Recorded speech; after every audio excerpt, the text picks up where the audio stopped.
First of all, I want to point out that going to schools has not been new to me, even though we started here in Tulsa in around 97. I started out back in the 1960s when I was working for the lumber company that I started working with schools. And as a merchandising manager, one of the things that I did, I would contact different schools, and like for Father's Day or Mother's Day or things like that, I would have them have their classes write what they thought about their father or their mother or any special occasion that I pointed out, and have them write a little essay on it and send them to me.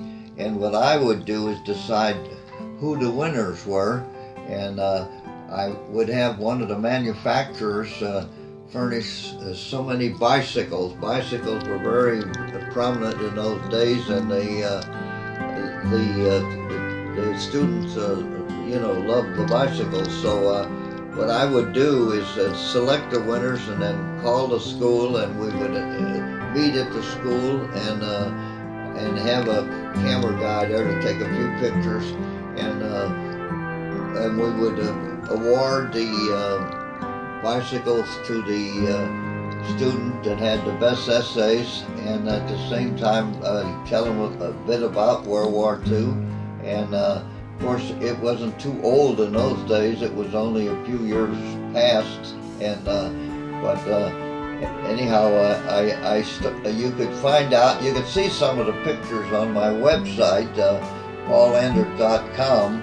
And I got a few pictures of the early days of talking to the schools. I was right at 40 years old at that time, and so from there I went on, in business and did a lot of things. But I didn't do a lot of schooling in the early days, but I had some that I did do.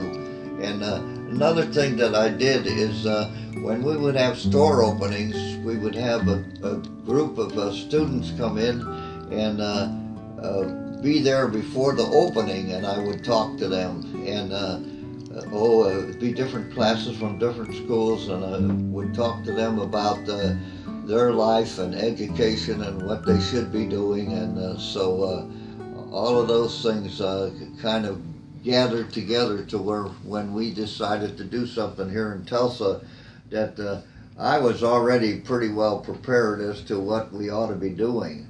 And what I want to say is one of the first schools we went to here was Bishop Kelly, and the second school that we went to after that would have been Memorial High School.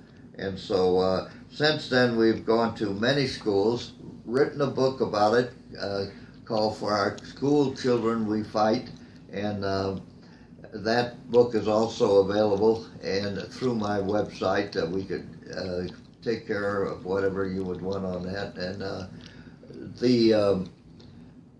something that what I want to get on to is that it is amazing what the students want to know.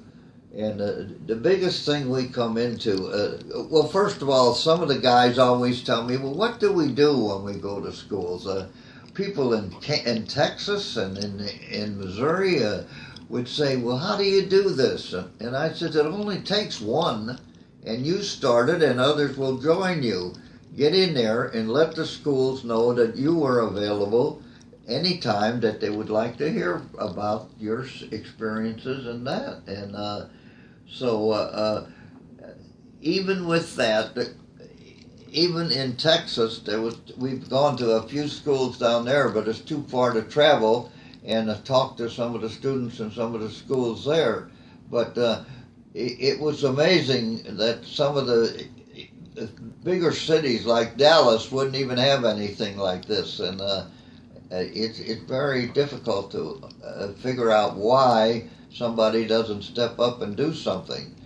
Of course, now with World War II, there's just so few of us left now, but nevertheless, I want to go into the fact that what we found out right away was the best thing to do was to find out when you met with certain classes, what questions they might have. And in some cases, even when they were reluctant to ask the questions, we would have the teachers get 3x5 cards and take the cards and have the students write on the card what their question was and give them to us, and we made sure we answered those questions before the end of the class. Most of the classes last about 50 minutes because that's the way the schools are engaged today, 50-minute classes. And so you have to kind of prepare yourself as to have a little agenda together as to what you want to say. What we do today, I have this veterans group that includes other veterans other than World War II now. And their deal is to go with us to the different schools, so those that want to, and see what we do and what we say so that they could be prepared to do their part when the people want to hear about Vietnam, Korea, and so forth. So we're engaged in that type of situation. The biggest thing that I wanted to say at this time is here's what the students want to know. Even the 11-year-olds, they say, we get history. We get the history. But what we want to know is, what did you do? What was your deal? And the questions they would ask is, what did you eat? How did you sleep? When did you sleep? Were you ever wounded? And if you were, how did you get wounded? And how many times did you get wounded?